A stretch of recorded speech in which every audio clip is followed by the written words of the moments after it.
Hey everybody, this is Jonnydem. I'm about to get some, oh man.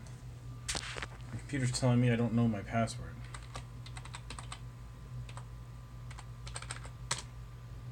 I hope I do. Okay, I do. I do know my password. That's good. Alright.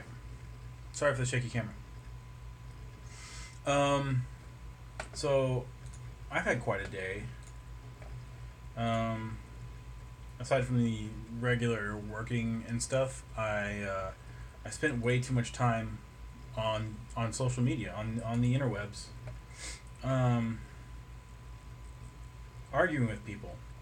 That's what a big portion of my day was, which is not good, and I shouldn't do that. And I learned this lesson I want to say every few months. It used to be more frequently. Um, there's just too many trolls. There's too many people that I don't know if they're just stupid, and I really mean this, like truly stupid people. Um, so I can tell you what I was arguing about. For one, I was arguing about. I'm sure a lot of people have seen the picture and the article about the it was a daughter and her dad, drowned in the Rio Grande trying to cross, from Mexico into the U.S. And it was particularly trying for me. I feel like because I'm a new father, so um, it's just really rough to watch or to see stuff like that. And I just said something along those lines on Twitter in response to the picture, and we got a few likes, which I think gave my reaction and tweet some traction. So a lot of people saw it. So eventually, someone who's just a shitty person saw it, and he made some joke about me, not, or he said, I think he said something along the lines, I guess you're not going to try to swim across Lake Erie to get to Canada or something like that. There's some parallel between this situation and Canada and me, my situation, whatever. It was terrible joke if that's what he was trying to go for. But I looked at his profile. Obviously not a nice person by what I saw, and I got wrapped up in that. And then at the same time, throughout the day, I was arguing with people on Twitter and Facebook about the little girl that got hit by a baseball at an Astros game about a month ago. And the reason that resurfaced, and because people were talking about it today, is because a lawyer for the family of the little girl came out and said that for one, she did get hurt really bad. She had a skull fracture. She had a little bit of bleeding on the brain, and then she had or bleeding around that area. I think they said brain. I don't want to misquote what they said. And that she's been having seizures, and that's fucking terrible. And I felt bad about that too. And I got in arguments with people all day, because about the netting at the baseball fields, and I just don't know if people just don't understand like the reality of this. But there's people that argue that they don't need to put the netting any further because these I'm going to go through the arguments that they throw at me.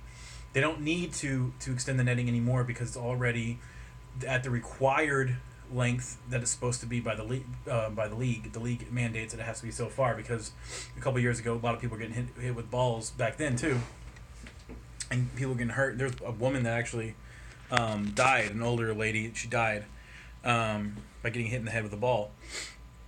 Fun day at the park, right? So there's that. They give me this argument, which I don't understand why they're even saying these words at me, because those because obviously the netting is not far enough because people are still getting hurt. Little girls are getting hurt and getting sent to the hospital, so it's a preventable accident. So why are we even talking about this? Like, just extend the netting. What's the big deal? The other argument that people were giving me was accidents happen, and you should know to expect that you're going to get hit with a ball if you sit there in those areas of the ballpark, which is just an asinine argument as well. And then I also get, oh, then the one that really pisses me off was that people were blaming. It's in line with that second argument too. Was that the parents are responsible for this happening because they weren't watching every single ball that was hit, which is ridiculous. Those balls are going close to 100 miles per hour off the bat. That's a real stat. They're going that fast. There's no time to react. There's no time, like, especially, okay, people. This other thing that people are saying, it goes in line with this, is that the reason that this is happening more often now, which I don't even know if it's even happening that much more frequently, because I try to look into this, and there's a book out there that has stats on it, but I couldn't get a hold of that book. It's like a $40 book, and it actually chronicles all the deaths in inside baseball. But that also covers player deaths as well as fans and stuff like that. And so there's not very like good records on this that I could find, but it's been happening for a long time. Like, this isn't the first time. There's a dude in the 1970s, and that's fairly recent in baseball's history, that also died from getting hit by a foul ball. And it just doesn't make any sense. Anyway, so all right, they're blaming the parents. I think that was all the arguments I've been getting. The one about the parents really pissed me off. But what I was saying was that these balls are so fast. Like, if you looking at your phone for a second, if you're just reaching down, maybe you're grabbing your beer, maybe you got your whole family's there, so maybe you're helping somebody else with something. You take your eyes off the field just for a second. It's done. It's already done.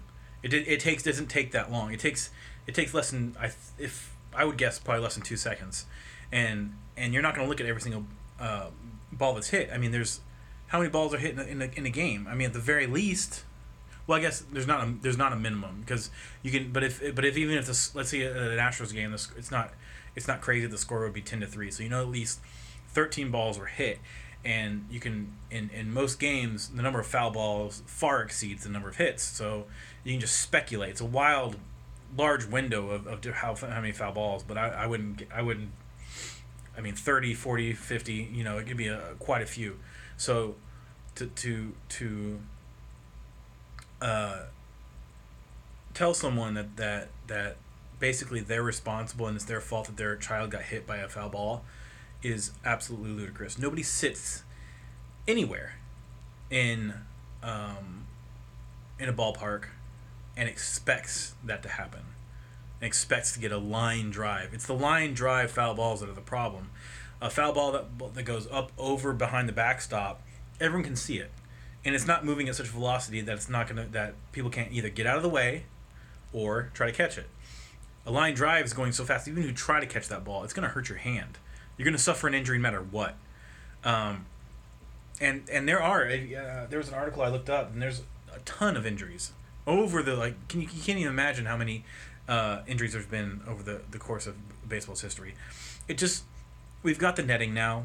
It doesn't make any sense to me that there's even a question that this needs to happen, where the nets need to be extended.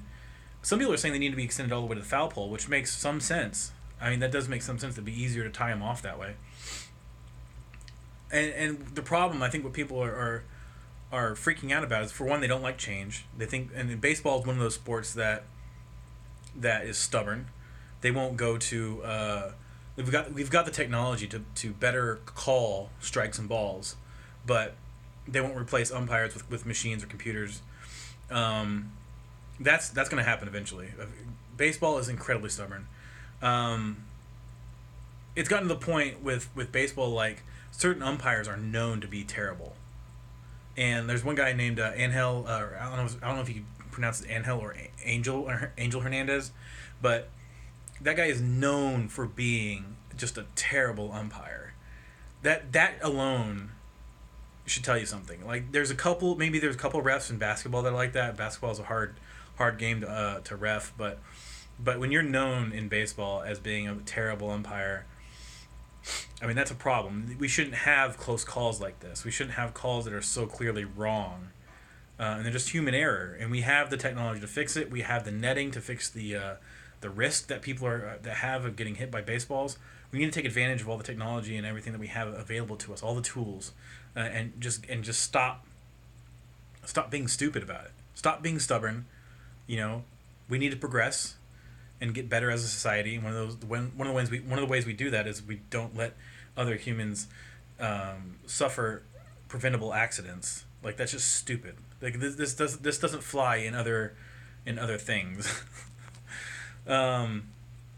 I mean, people were there's actually a lot of people that have died in baseball stadiums and football stadiums, stuff like that, because they're falling from the their, like the railings or balconies and stuff like that. That's happened a bunch too. If you look those up, that's a real thing. It happened in Dallas. I know at a Rangers game, and that you can actually find the video of the guy falling. You don't see him hit the ground, thank God, but it's still tragic. And what they've done is they've taken precautions. They've made the railings taller and stuff like that to prevent stuff like this from happening. Extending the netting is no different. It's the same thing. But anyway, I'm gonna close out this video. I would love to do one of these daily, and I keep thinking about it, and I stop. Sometimes I'll stop myself. I think I'll try more and try to do it more often. Right now I'm actually about to edit a bunch of stuff. So there's my computer. But I'm about to edit. Well, most of the editing's done. I gotta render a bunch of stuff. I have 2 different Warpod episodes that need to go up now. I'm late on both of them. I got to see Spider-Man: Far From Home, and the Marvel fans and Spider-Man fans and just nerds out there that like superhero movies, you guys are gonna lose your shit. That movie is so good. I saw it early, by a whole week, which I love it when that happens, when I'm able to get into those showings. But we're gonna try to do I think a Quite Contrary on this, probably on Sunday. The movie comes out the following week, so we'll probably put that up the day before or the day of the movie coming out. There will be spoilers, and we'll say that before the movie, like at the beginning of our video, so that you guys don't get tricked into it. But definitely watch. If we do a Quite Contrary, this is one of the hardest Quite Contraries to do. If you don't understand what Quite Contrary is, it's when if everyone likes it, we go the opposite with our review.